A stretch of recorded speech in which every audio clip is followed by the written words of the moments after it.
Subscribe now and press the bell icon. Never miss. Hello everyone, welcome to the all India speed test discussion. आज हम लोग इस discussion में जो हमारा ST 41 स्टेट है उसमें मैथ्स के क्वेश्चंस का डिस्कशन करने वाले हैं। तो देख लेते हैं कि क्या उनके सॉल्यूशंस थे और क्या उनको सॉल्व करने का अप्रोच है। सबसे पहले 21 नंबर क्वेश्चन से स्टार्ट था और यहां पर हम देखते हैं इसका स्टेटमेंट क्या है कि लिस्ट प्राइस है एक आर्टिकल का 1600 रुपए है, एक रिटेलर है उसको मिलता है 1224 रुपए का। ठीक है, मतलब इतना लिस्ट था और 1224 का मिला और उसको दो डिस्काउंट मिलते हैं, एक 10% का और दूसरा क्या लिखा है, इट नॉट एलिजिबल, पता नहीं कितना था। तो बताना है सेकंड वाला डिस्काउंट कितना था। तो क्या करना है भाई, हमारे पास स्टार्टिंग में मार्क प्राइस कितना है 1600 रुपए 1600। अब पहली बार क्या हुआ, इस पर 10% का डिस्काउंट लग गया। ठीक है, या तो हम इसमें 10% 160 माइनस कर दें या फिर बोलेंगे ये 100% वैल्यू है, 10% डिस्काउंट में गया तो 90% बचा होगा, यानी कि 90% ऑफ 1600। तो 16 9 144, तो ये बना जाके हमारा 1440 रुपए का। ये स्थिति पहले डिस्काउंट के बाद थी। अब यहां पर एक हिडन डिस्काउंट मैंने मान लिया X% का डिस्काउंट और लग गया और तब जाके आर्टिकल 1224 के मिला। 1224 का ही मिल रहा है, हाँ 1224 का मिल रहा है। तो भाई 1440 के आर्टिकल को 1224 में बेचा जा रहा है, तो 224 लिखा है, इसमें 16 जोड़ दें तो कितना हो जाएगा 240, और 240 और 440 में 200 का डिफरेंस है। इसका मतलब भाई डिस्काउंट जो था वो 216 रुपए का आ गया। तो फिर डिस्काउंट का परसेंटेज क्या होगा, जितना डिस्काउंट दिया गया डिवाइड में वो नंबर जहां पर डिस्काउंट दिया गया। तो भाई डिस्काउंट यहां पर लगा है, भाई इस पे कम हुआ है ना, तो इसको डिवाइड में लगा दो और परसेंटेज है तो मल्टीप्लाइड बाई 100 कर दीजिए। तो एक जीरो इसको कैंसिल कर दें और इसको हम डिवाइड कर ले 4 से, 4 3 12, रिमाइंडर आएगा 2, 4 6 टाइम्स और 4 5 टाइम्स, 4 4 टाइम्स। इसको 9 से डिवाइड कर दें, 9 4 जा और 9 6 जा 54। इसके बाद 2 2 जा 2 3 जा 6, तो 2 5 जा 10 हो जाएगा। तो यहां से आकर हमारा डिस्काउंट का जो परसेंटेज है वो 15% का बन जाएगा। नेक्स्ट क्वेश्चन पर आ जाते हैं। एक ये क्वेश्चन था 6 to the power x whole square equals to 1296। चलिए, तो यहां पर था हमारे पास 6 to the power 6 square whole power x, ये जो वैल्यू है ये लिखा हुआ था 6 to the power x whole square, 6 to the square, 6 to the square whole power x equals to 1296। ठीक है, हाँ ये लिखा हुआ था 6 स्क्वायर होल पावर x। अब 6 का स्क्वायर क्या होता है 36, तो ये बन जाएगा 36 to the power x equals to 1296। 1296 हमें पता होगा ये भी 36 का ही स्क्वायर होता है, तो इसको x लिखकर हम क्या लिख सकते हैं 36 का स्क्वायर लिख सकते हैं। ठीक, अगर बेस सेम है तो हम पावर का कंपैरिजन कर सकते हैं, तो x इक्वल्स टू कितना आ जाएगा 2। हमारा ऑप्शन नंबर बी इसका आंसर बन जाएगा, x इक्वल्स टू 2। इसके बाद नथन्स एनुअल इनकम वॉज ₹15, उसके आगे 5 जीरो है। ठीक है, and he page the EMI ₹40,000 for car every month. भाई हर महीने क्या है वो 40,000 रुपए की EMI दे रहा है। What percent of his monthly salary goes to EMI। तो ये बताना है कि कितना परसेंट EMI में जा रहा है। कहने का मतलब ये है कि ये जो आपका 40,000 रुपए है ये मंथली इनकम, भाई ये तो ईयरली इनकम है, एनुअल है, वार्षिक आय है, हमें मंथली आय निकालनी पड़ेगी, उसका कितना परसेंट है, प्रतिशत का लॉजिक लगाना है।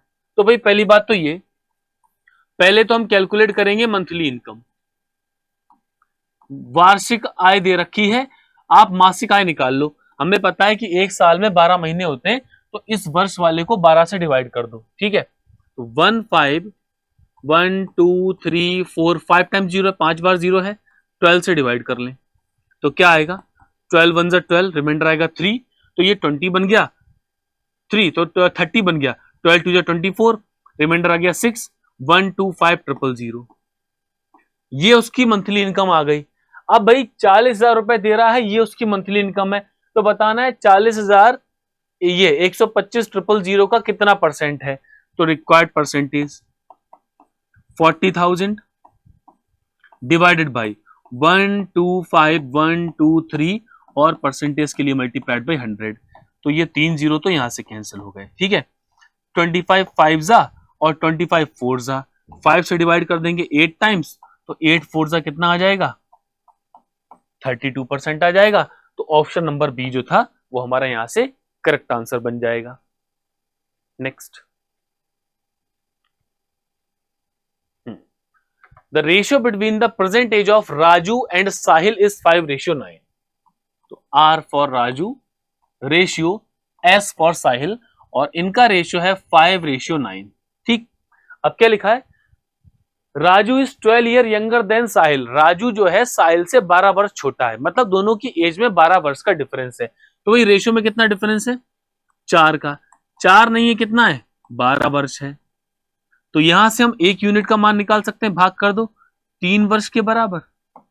अब पूछा क्या है, then find the ratio of Sahil age to Raju, Sahil to Raju after 21 years. ठीक है, साहिल और राजू की आयु में कितना अनुपात होगा। तो S for Sahil, R for Raju, इनका रेशियो बताना है कब, 21 वर्ष बाद। ठीक है, तो जब एक का मान 3 वर्ष है तो साहिल 9 है, 9 गुणा 3, ये तो प्रेजेंट हो गया, प्लस 21 और जोड़ दीजिए रेशियो। राहुल की बात करें तो राहुल कितना आ जाएगा, 5 गुणा 3, 21 वर्ष बाद की बात है तो 21 और जोड़ दीजिए, तो 27 और 21 कितना हो जाएगा, 48। रेशियो 15 और 21 कितना हो जाएगा, 36, और ये किससे डिवाइड हो जाएगा, 12 से, तो 4:3 बनेगा। तो यहां से हमारा ऑप्शन नंबर ए आंसर बनेगा। क्वेश्चन में छोटा सा घुमाव दिया गया है कि ये रेशियो राजू और साहिल का है, और पूछा किसका है, साहिल और राजू का है। ठीक है, तो अगर राजू साहिल का हो तो 3 4 आता, साहिल राजू तो 4 3 आ जाएगा। ठीक है, 4:3 बन जाएगा। अब देखो, find the volume of metal used to make a hollow garden roller 15 centimetre wide, where the thickness of roller is 7 centimetre and internal surface area is 150 centimetre. एक हमें क्या है, एक रोलर बनाना है। ठीक है, और रोलर में क्या दे रखा है, उसको बाग में रोलर कराना है। रोलर की मोटाई दे रखी है 7 सेंटीमीटर और आंतरिक पृष्ठ का क्षेत्रफल 150 सेंटीमीटर है। तो भाई रोलर जो होता है वो कुछ ऐसे होता है, सिलेंडर के आधार का। ठीक, तो क्या बोला है, 15 मीटर सेंटीमीटर तो ये चौड़ा है। ठीक है, और इसके अंदर भी इस तरह से बनता है, कुछ इस प्रकार से। ठीक, तो इसकी जो मोटाई दे रखी है वो कितनी है, ये वाला जो ये वाला जो पार्ट है वो आपका 7 सेंटीमीटर है। ठीक, आंतरिक पृष्ठ का क्षेत्रफल, भाई रोलर गोल गोल ऐसे रोल करेगा सिलेंडर की तरह, तो सिलेंडर के आंतरिक पृष्ठ का क्षेत्रफल, कर्व सरफेस एरिया क्या हो जाएगा, 2 पाई आर एच, 2 पाई आर एच, और वो किसके बराबर होगा, 150 पाई के बराबर।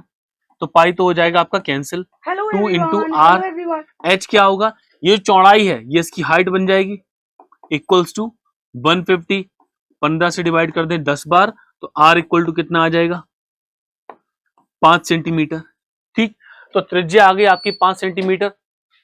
ठीक, अब क्या दे रखा है भाई, जो इसकी मोटाई है 7 सेंटीमीटर है, तो बाहरी त्रिज्या कितनी होगी, भाई सेंटर से बाहर तक की दूरी कितनी होगी, तो ये आपकी कितनी है, 5 है, चौड़ाई 7 है, तो कैपिटल आर बाहर वाली त्रिज्या कितनी हो जाएगी, 7 और 5 यानी कि 12 सेंटीमीटर।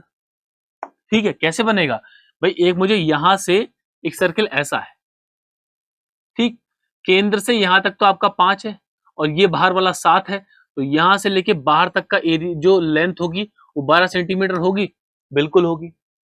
अब हमें क्या है, एक मेटल से बनाना है, तो जब भी मेटल से बनाना है तो हम क्या करते हैं, आयतन निकालते हैं। ठीक है, तो वॉल्यूम निकाल लीजिए, वॉल्यूम कितना हो जाएगा, आयतन कैसे निकलेगा, pi capital R square minus small R square multiplied by H. ठीक, क्योंकि बीच में तो खाली है, तो वॉल्यूम कैसे निकलेगा, बाहर की त्रिज्या अंदर की त्रिज्या माइनस करनी पड़ेगी, तो कितना हो जाएगा भाई, 22/7, कैपिटल आर यानी कितना है 12, और उसका स्क्वायर 144 कर दें, माइनस स्मॉल आर कितना निकला 5, 5 का स्क्वायर कर दें 25, और हाइट कितनी है वो तो 15 ही चलेगी जो उसकी चौड़ाई चल रही है, तो ये कितना हो जाएगा भाई 22/7 गुणा 144 और 25 का डिफरेंस कितना, 119 गुणा 25, 15 गुणा 15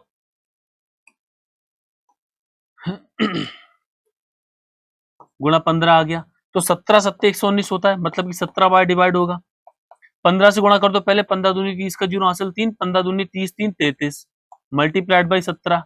अब देखो 17 3 51, यानी 5000 के आसपास कोई हमारा आंसर होना चाहिए। तो हम डायरेक्ट भी लगा सकते हैं कि ऑप्शन नंबर 20 का आंसर होगा, और चाहे तो मल्टीप्लाई करके देख लें। तो क्या आ जाएगा यहाँ से, 0 51 1 हासिल 5 और 51 और 5 56, इतना सेंटीमीटर स्क्वायर। ठीक है, ये इसका आंसर बन जाएगा। चाहे हम डायरेक्ट मल्टीप्लाई कर लें या फिर हम थोड़ा सा लॉजिक लगा लें, तो भी देख लेंगे कि दोनों स्थिति में हमारा जो है नन ऑफ दीज आंसर ही आ रहा है। सॉरी, नन ऑफ दीज कह रहा हूं, ऑप्शन नंबर 20 का आंसर आ रहा है। ठीक है, दोनों तरह से कर सकते हैं। चलो अगला, भाई ये तो सिंप्लीफिकेशन का था। बॉड मास रूल बस हमें लगाना है। क्या होगा भाई, ब्रैकेट ऑफ डिवीजन, मतलब कि पहले तो ऑफ सॉल्व होगा। बॉड मास रूल क्या बोलता है, ब्रैकेट पहले फिर ऑफ फिर डिवीजन। ठीक है, तो हम ब्रैकेट को खोलेंगे, इसका मतलब ब्रैकेट के अंदर की चीजों को हल करेंगे। तो ऑफ और डिवीजन में यानी का और भाग में पहले क्या होगा, पहले आपका भाग हल, सॉरी पहले ऑफ यानी का हल होगा। ठीक है, यानी कि 4 3 12 और 12 इसको काट देगा तो यहां से आ जाएगा 8। तो इधर तो बनेगा 8 माइनस, इधर देखो भाई माइनस और भाग में पहले भाग हल होगा। 5 से कितनी बार कटे, 11, 16 में से 11 घटाएं कितना आ जाएगा, 5। तो कितना बना, 5 माइनस 3, तो यहां से हमारा आंसर कितना आ जाएगा, 2 आ जाएगा। बॉड मास रूल लगाएं, आंसर पाएं। अब क्या लिखा है, एक संख्या दे रखी है 59535। इसको क्या बोला है, एक नंबर ऐसा बताना है उसके संख्याओं का योग क्या होगा जो इसको क्या बनाता है, पूर्ण वर्ग बनाता है। किस नंबर से गुणा कर दें कि जो है पूर्ण वर्ग बन जाए। तो भाई पूर्ण वर्ग के लिए पहले क्या करो, इसके अभाज्य गुणनखंड करिए। 59535 59535। सबसे पहले तो उसको 5 से भाग कर लें, 5 एक अभाज्य संख्या है। तो 11 पंजे 55, 4 आया 11, 5 9 45, 0 7, 9 7 16, 17 18, यानी 3 से भाग कर सकते हैं। 3 से भाग कर दे, 3 3 9, 3 6 18, 3 3 9, सॉरी 3 3 9, उसके बाद 3 3 9 2 आएगा, तो 3 9 27, 2 आ गया, 3 6 18, 3 9 27। फिर 3 से भाग कर दें, चाहे तो जोड़ लें, लेकिन दिख रहे हैं सारे नंबर 3 से कटने वाले हैं। 3 एकम 3, 3 3 9, 3 दूनी 6, 3 3 9, 1323, 2 3 5 3 8 और 1 9, 3 से फिर कट सकता है। तो 3 चौक 12, 3 चौक 12, 3 एकम 3, 441। भाई 441 जो है 21 का स्क्वायर होता है, और 21 कैसे बनता है, 3 गुणा 7 से। यानी कि इसके बाद जब हम भाग करेंगे तो 2 बार 3 आएगा और उसके बाद 2 बार क्या आ जाएगा, 7 आ जाएगा, क्योंकि 21 का स्क्वायर बन रहा है। अब देखो कितनों के जोड़े बन गए, एक जोड़ा ये बना, एक ये बना, एक ये बना। 5 का और 3 का जोड़ा नहीं बना, 5 और 3 का जोड़ा नहीं बना, यानी 15। इसका मतलब एक 5 और होता, एक 3 और होता तो संख्या पूर्ण वर्ग बन जाती। इसका मतलब 5 गुणा 3 की जरूरत है। ठीक है, तो पूछा क्या है, तो पहली बात तो वो नंबर निकालो जिससे गुणा करना है। 5 गुणा 3 कितना, 15। इसके डिजिट्स का सम, इसके जो अंक हैं उनका सम बताना है। अंकों का योग कितना हो जाएगा, 1 + 5 यानी कितना हो जाएगा, 6। तो हमारा आंसर बी बन जाएगा। ठीक है, the sum of the digit of X is 15, 5 और 1 6 आ जाएगा इसका आंसर। अब in how much time will the simple interest on a certain sum of money be 6/5। मतलब जो आपका साधारण ब्याज है वो मनी यानी मूलधन का 6/5 हो जाए। तो मूलधन अगर आपका पी है तो ये कितना हो जाएगा, 6p/5। Simple interest equals to P principal. Rate कितना है भाई, रेट आपका 20%। टाइम हमें निकालना है, बटे 100 कर दीजिए। तो 20 पंजे 100, 5 से 5 कट गया, पी से पी कट गया, टाइम इक्वल टू कितना आ जाएगा, 6 ईयर्स, 6 वर्ष बन जाएगा। ठीक, अब क्या लिखा है, कुछ संख्याएं दे रखी हैं 23 34 x 21 19 और 18 का एवरेज 21 है। ठीक है, तो x का मान बताना है। औसत होता क्या है, सभी आंकड़ों का योग, sum of observation divided by total number of observation. तो भाई पहले तो जितने भी आंकड़े हैं 6, इनको जोड़िए तो कितना आएगा, 20 और 30 50, 50 20 70, 70 10 80 और 10 90, 90 आ गया। 4 3 7 और 1 8 9 17 8 25 90 और 25 115 यानी कि 115 प्लस x आंकड़ों का योग बटे 6 बराबर कुल औसत 21। तो यहां से क्या आएगा 115 प्लस x बराबर 21 छिंग 126। तो x इक्वल्स टू कितना आ जाएगा 126 और 15 का डिफरेंस यानी कि 11। ऑप्शन नंबर सी हमारा आंसर बन जाएगा। यहां से औसत का फॉर्मूला लगा दिया, आंसर आ जाएगा। और उसके बाद क्या लिखा है, एक धावक है, एथलीट है, जो 800 मीटर 96 सेकंड में पार करता है। स्पीड किलोमीटर प्रति घंटा में बतानी है। तो स्पीड बराबर होता क्या है, चाल बराबर दूरी बटे समय। डिस्टेंस कितनी, दूरी 800 और समय कितना है भाई, समय है 96 सेकंड का। ठीक, अब ये आपका किलोमीटर प्रति घंटा में बताना है तो क्या हो जाएगा 18/5 से गुणा कर दें, क्योंकि मीटर पर सेकंड है, उल्टा किया जाएगा। ठीक, किलोमीटर प्रति घंटा होता है तो 5/18 से गुणा करते हैं, वो मीटर पर सेकंड बनता है। ये मीटर पर सेकंड है, 18/5 से गुणा करेंगे तो किलोमीटर प्रति घंटा में बन जाएगा। ठीक है, तो भाई 6 से काट दो 16 बार और 6 से काट दीजिए 3 बार और 16 पंजे 80, 50 आ गया। ठीक, 800 मीटर और अच्छा क्या हुआ भाई यहां पर, अभी देखते हैं इसको। 800 मीटर दूरी बटे समय, दूरी आपके पास 800 मीटर की है और समय 96 सेकंड का है। ठीक, और इसको हम 5/18 से गुणा करें। 5/18 होगा, 18/5 से होगा। एक बार देख लेते हैं कि मीटर किलोमीटर प्रति घंटा है तो 5/18 से गुणा करते हैं तो वो मीटर प्रति सेकंड में बनता है। और ये हमारे पास मीटर प्रति सेकंड है तो 18/5 करना पड़ेगा इसका भाई। 18/5 तो 6 से मैंने काटा था इसको 16 छिंग 96, 6 से काटेंगे 3 बार और इसको काट देंगे 16 पंजे 80, 50 बार। ठीक जा रहा है, तो ये 10 बार कटेगा तो यहां से आ जाएगा आपका 30 किलोमीटर प्रति घंटा। ये आंसर बन जाएगा, ये किलोमीटर प्रति घंटा में इसका वैल्यू बन जाएगी। ठीक है, चलो तो ये हमारे क्वेश्चंस थे 21 से लेके 30 नंबर तक के, जहां का सॉल्यूशंस मैंने आपको बता दिए। आगे के एग्जाम्स की all the best. Thank you everyone. Subscribe now and press the bell icon. Never miss an update.